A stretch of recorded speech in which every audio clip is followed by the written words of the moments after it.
Cette semaine à l'émission. On a démantelé le véhicule. Là, on voit bien que l'impact principal s'est passé là. Tu mets de l'huile à transmission dans le moteur? Non, non, c'est pas vrai. T'es sans dessin. Tu as gagné une voiture. Non. Oui. Non. Oui. Non.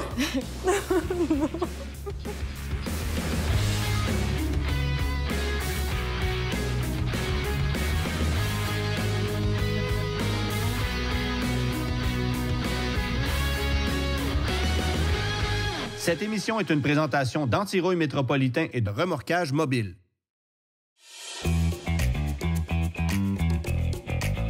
Le précédent propriétaire de la voiture qu'on vous présente cette semaine a acheté son nouveau véhicule ici chez Automobile en direct. C'est en nous racontant son histoire qu'on a décidé de partir à la chasse de cette fameuse Nissan Sentra 2012 qui a été accidentée et déclarée perte totale par l'assureur.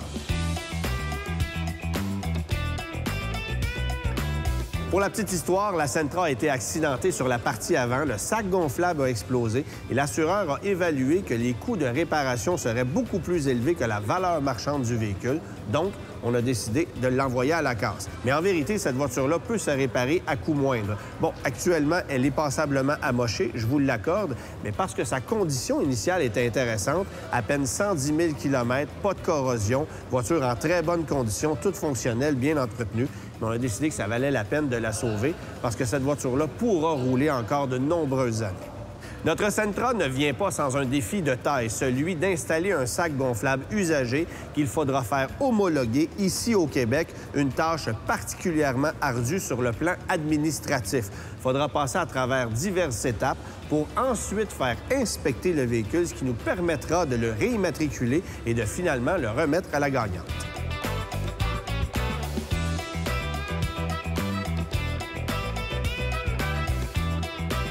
Notre gagnante de cette semaine était inscrite par Emmanuel, un bon samaritain qui lui rend de nombreux services depuis son arrivée au Canada. On lui présente aujourd'hui notre Nissan Sentra dans sa condition initiale. Je suis pas certain qu'il va la trouver particulièrement charmante. Ça, c'est une voiture qui a une histoire un peu particulière. C'est une Nissan Sentra 2012 qui, comme tu peux le constater, a été accidentée. OK, ah ouais. Le petit V dans le... Oh, il a été frappé. Ben non, mais c'est ça, mais mécaniquement. Ouais. Les transmissions, il y avait des problèmes à long terme. On va l'inspecter. Je suis super content pour elle. Ça va lui donner vraiment un super bon coup de pouce. Elle s'attendra pas à ça. Elle voulait de quoi automatique, de quoi d'économique, parce que c'est ça. Le temps de se trouver un emploi ici. J'aimerais ça que tu me parles un peu de Natacha. Dans le fond, c'est ça, c'est une femme et son enfant qu'on a recueillis en décembre, le 23 décembre 2022. Ils sont arrivés de l'Ukraine parce que, connaissant le contexte un peu là-bas, ma copine est professeure en francisation. Donc, c'est elle qui a appris qu'elle avait certains problèmes avec son conjoint ici, un peu de violence psychologique. Ma copine m'a demandé si on voulait les accueillir chez nous. OK. Et là, Natacha a une fille. Exact, de 12 ans. De 12 ans. Ouais. OK. Et là, elle est à la recherche d'un emploi. Elle voyage ensemble avec ma copine pour se rendre à l'école de francisation pour apprendre le français. Pour ensuite, exactement. Pour ensuite pour être aller fonctionnel sur le au Québec. Ah, OK, je comprends. Écoute, elle va être super contente. Elle m'en envoie par Marketplace des chars, puis je suis comme... Ah, OK. Fait que là, il faut la faire patienter. Non, exactement. Parce qu'actuellement, elle regarde, puis elle magasine, puis elle trouve ça cher, j'imagine. Oui, parce que depuis la COVID, les prix ils ont jacké, là. Elle aime pas ça, les chars rouillés. Elle dit, pourquoi les voitures ici, beaucoup rouillées? Ben oui. Ben celle-là, pour vrai, il n'y a pas un grain de rouille, elle est impeccable. J'ai hâte de voir le dénouement de cette bagnole. J'ai hâte de voir sa réaction. Je sais pas à quoi elle s'attend, mais on va voir ça. Elle s'attend à rien. Elle s'attend à rien, c'est sûr. C'est ça.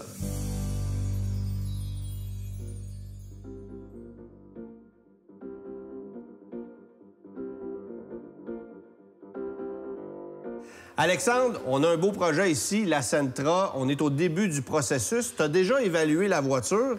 Et si tu compares ça avec l'évaluation de l'assureur qui a décidé de la condamner à la ferraille, tu regardes quoi? Qu'est-ce que tu constates? Bien, j'ai constaté avec l'estimation initiale de l'assureur que l'évaluateur qui avait évalué le véhicule lui avait mis des pièces neuves. Partout des pièces neuves. Ce qui est assez particulier pour une auto de cet âge-là. Oui, parce que les pièces usagées et les pièces similaires sont disponibles. OK. Donc, déjà là, je me posais beaucoup de questions. Fait que là, en regardant de nouveau le véhicule, je me suis aperçu qu'il y avait moyen de réparer le véhicule pour moindre coût que l'estimé initial. OK. Donc, le véhicule, il est récupérable. Là. Il peut faire un bon véhicule par la suite. Maintenant, en ce qui concerne le coussin gonflable, tu sais qu'on va passer par un processus d'homologation de sacs gonflables usagés pour une question d'environnement, pour une question d'économie de coût aussi. Ça implique quoi comme processus? Bien, il va falloir retirer le coussin gonflable. Ouais. Puis il va y avoir le clock spring en arrière du coussin gonflable. Ça, c'est la pièce qui fait que quand tu tournes le volant à gauche ou à droite jusqu'au maximum, Ouais. bien, les fils ne cassent pas. Fait que ça garde une connexion. Ça, il va falloir changer ça. Il y a le module central de ballon gonflable. Il va falloir faire un reset. Oui.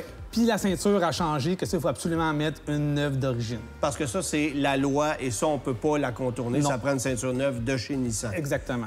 Bien, un véhicule avec le statut VGA, il y a un long processus à faire, mis à part la réparation. OK. Beaucoup de photos à prendre OK. avant la réparation, pendant la réparation, toutes les factures de toutes les pièces avec les numéros de série bien détaillés, OK. un enlignement. Il faut envoyer ça avec toutes les photos là-bas, puis les autres, à la place d'inspection, ils vont tout vérifier si ton dossier il est correct avant d'inspecter le véhicule.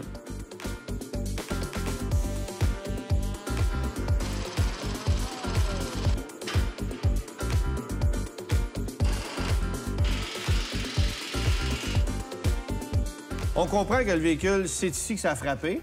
C'est un peu plus évident après l'avoir déshabillé, mais là, tu es rendu à l'étape du redressement de châssis parce que ça a tordu un peu. On a démantelé le véhicule. Là, on voit bien que l'impact principal s'est passé là. Par la suite, on a pâté le véhicule. On a mis le véhicule sur des pattes pour le tenir sécuritairement pour pouvoir travailler la structure.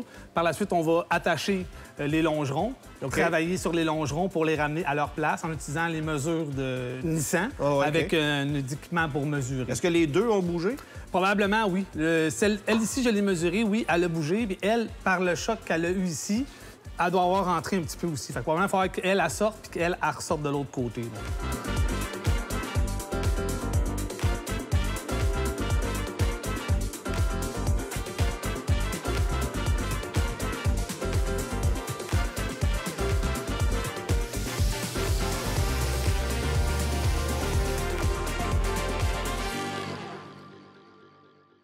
Jean-Pierre, rappelle-nous quel est le processus d'homologation d'un sac gonflable. Le processus paraît simple, mais compliqué parce qu'on a des...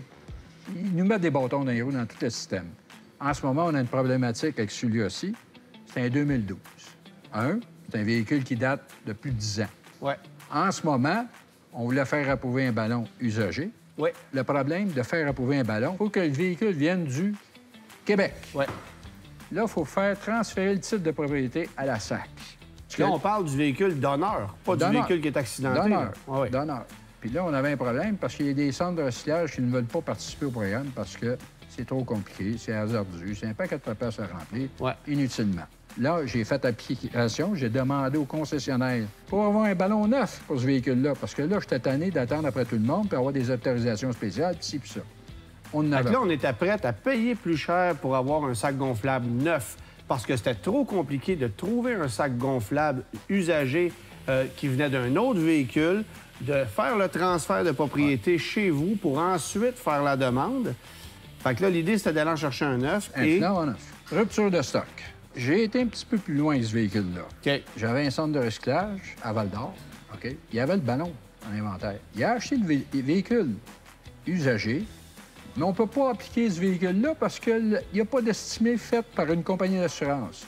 Au bas mot, les compagnies d'assurance, il faut passer par eux autres pour avoir les bonnes estimées, pour les mettre sur le système. Pourquoi il faut attendre un estimé d'une compagnie d'assurance pour mettre un ballon usagé? Autrement dit, le processus d'établissement d'une évaluation d'un véhicule accidenté implique impérativement un assureur. C'est tellement complexe que ça fait en sorte qu'on jette l'éponge et que ce genre de véhicule-là se retrouve à la casse juste parce que c'est trop compliqué au niveau de la paperasse. C'est en plein ça.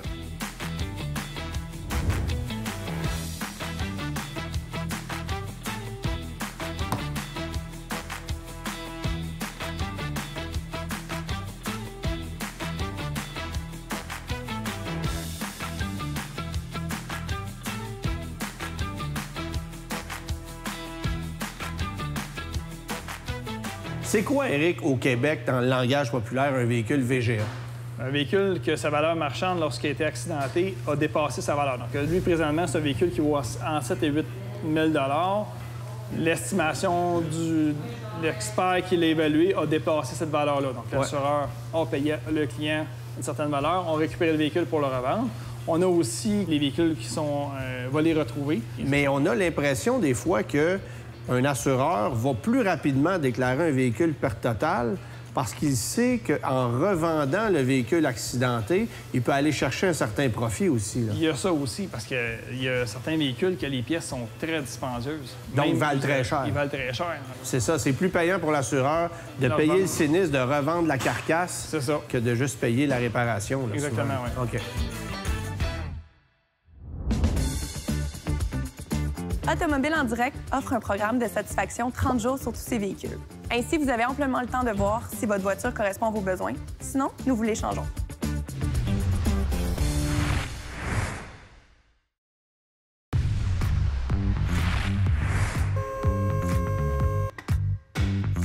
Puis, ça prenait une table, hein, je pense. Je me souviens pas. Oui, table à droite. OK, on va la commander chez Super tout de suite. Il était fini, les tables.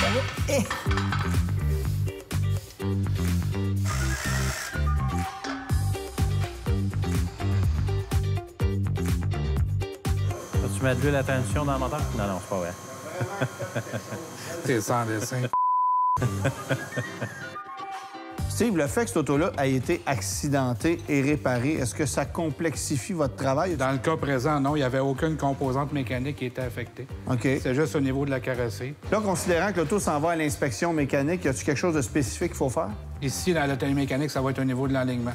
Donc, tu as un document rempli. J'ai un document puis qui dit que c'est conforme au nom du manufacturier. Puis nous, on remet la feuille, le avant et le après.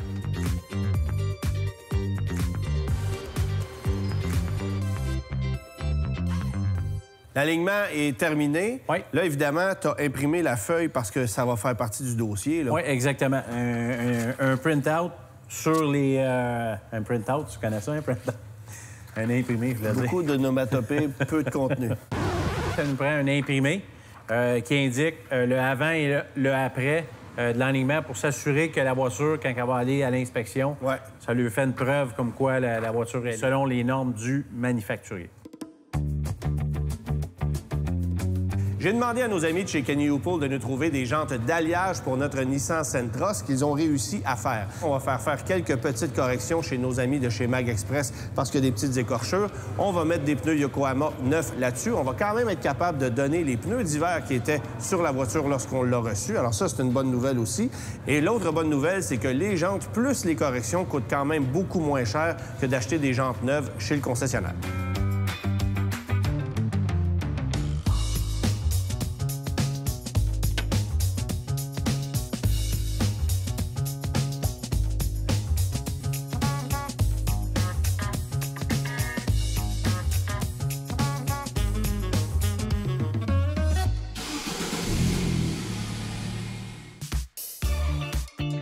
Aujourd'hui, pour la Nissan Sentra, j'ai décidé de faire quelque chose d'un petit peu différent, juste pour vous montrer qu'est-ce qu'on peut réaliser comme petit miracle ici au centre de formation. Fait qu'on va le faire faire par les étudiants dans le cadre de notre fin de semaine de 4 jours.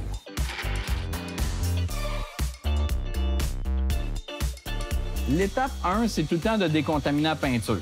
Puis après ça, il faut que tu corriges ta peinture. Vois-tu comment ça tourne? Rotative. Ça, c'est orbital. Elle tourne et elle vibre en même temps. On appelle ça une double action.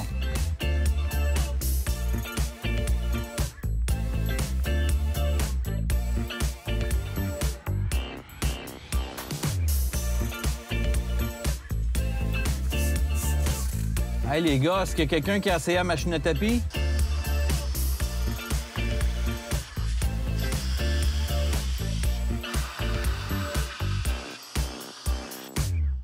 Pourquoi faire simple quand on peut faire compliqué? Voici l'adage de la Société de l'assurance automobile qui nous rend la tâche très difficile pour la réimmatriculation de plusieurs véhicules qui auraient dû être sauvés. La lourdeur administrative, la quantité de paperasse, de documents et la quantité de gens impliqués pour réimmatriculer un seul véhicule est complètement ridicule. C'est uniquement au Québec qu'on fait les choses de cette façon et ça explique pourquoi on gaspille des milliers de véhicules chaque année qui devraient être en mesure de reprendre la route. Avec notre Sentra, on aura eu la chance d'avoir de l'aide de plusieurs alliés, ce qui nous a peut-être un peu facilité la tâche, mais malgré ça, je vous avoue que ce n'était pas tâche facile. Alors pour quelqu'un qui voudrait passer à travers ces étapes-là seul et sans aide, c'est quasi impossible. Lorsqu'on se présente à l'inspection, il faut être prêt. Ça prend les photos avant et après le sinistre. Ça prend toutes les factures de chacune des pièces qui ont été installées ou remplacées sur le véhicule. Ça prend la preuve d'alignement, la preuve de réparation, bref, un paquet de documents. Et si vous en oubliez une seule, on vous renvoie à la maison faire vos devoirs. Comme quoi, chaque étape est extrêmement complexe.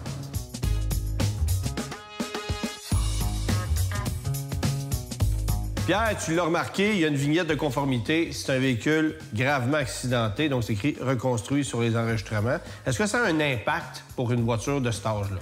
Pas vraiment, non. Ça n'a vraiment pas d'impact au niveau de la valeur. OK. Tu l'évalues à combien, grosso modo? Selon moi, ça vaut 9 000. Les pièces nécessaires à la remise en condition de notre véhicule ont été fournies par Pièces d'Auto Super.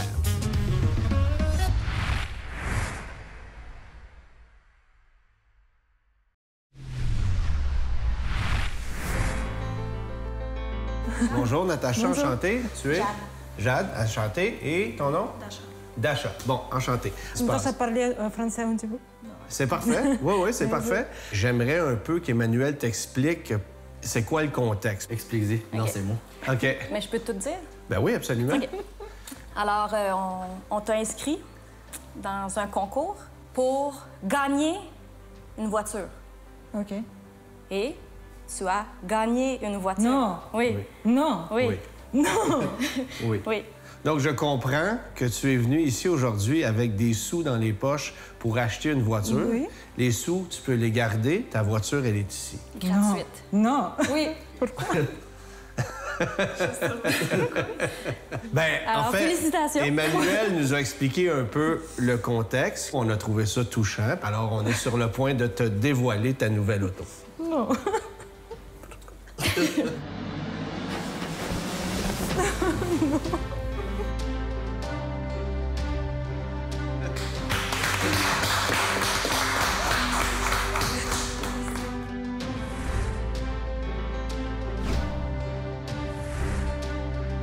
Alors, cette voiture-là, qui l'a vue auparavant, Est-ce que Manu est déjà venu ici pour voir la voiture? OK, Manu.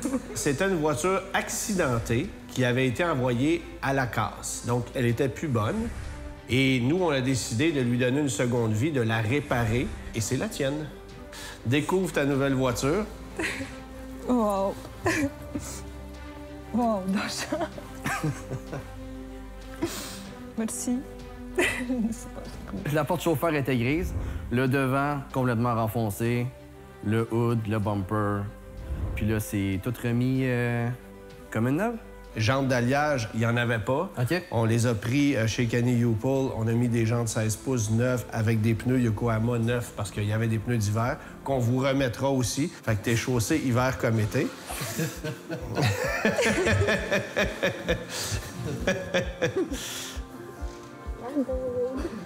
T'es contente? Merci. Il y a le démarreur à distance. Non, pour Démarreur à l'hiver. distance Pour l'hiver. Alors ça vient avec la voiture. Ça a été installé par nos amis de chez Vitrexpert. Alors, t'as un téléphone cellulaire. OK. Tu pourras, avec ton téléphone cellulaire, démarrer ta voiture. Pip, pip, avec ton téléphone cellulaire, la voiture, boum! Oh my God. Oui. Et la voiture de Jade, non. OK. Désolée, Jade. Voiture de Jade, non? Ah. Je comprends pas.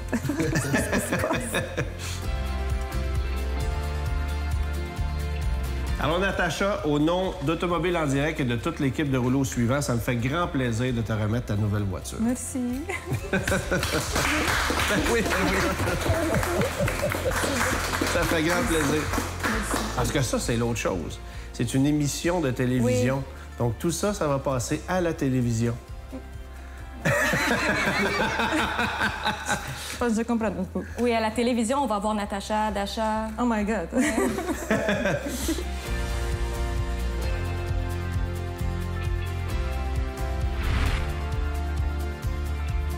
Alors, clairement, notre Sentra n'aura pas coûté aussi cher à remettre en condition que ce qu'avait prédit l'assureur. C'est une voiture qui vaut 9 000 sur le marché. Bon, évidemment, la grande majorité des travaux qui ont été faits sont du côté de la carrosserie. Il y avait que peu de travaux mécaniques à faire, un peu de nettoyage à l'intérieur, le remplacement de certains éléments de sécurité comme le sac gonflable et les ceintures de sécurité, ça va de soi. Mais sinon, la voiture était en très, très bonne condition.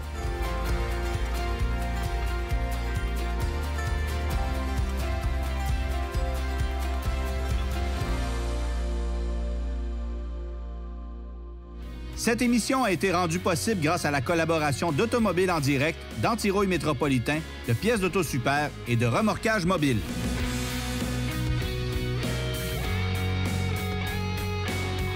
La semaine prochaine à l'émission. En même temps, bien, on pourrait faire la petite réparation que... Non, ça inquiète pas, François, c'est le maître du Black Trim. Écoute, il y a peut-être 2000$ d'antouille là-dessus au fil des années. Oui, mais ça a-tu marché? Ben, qu'un. Oui, C'est lui! C'est lui, c'est lui, c'est lui! Voyons qu'on a tout ça.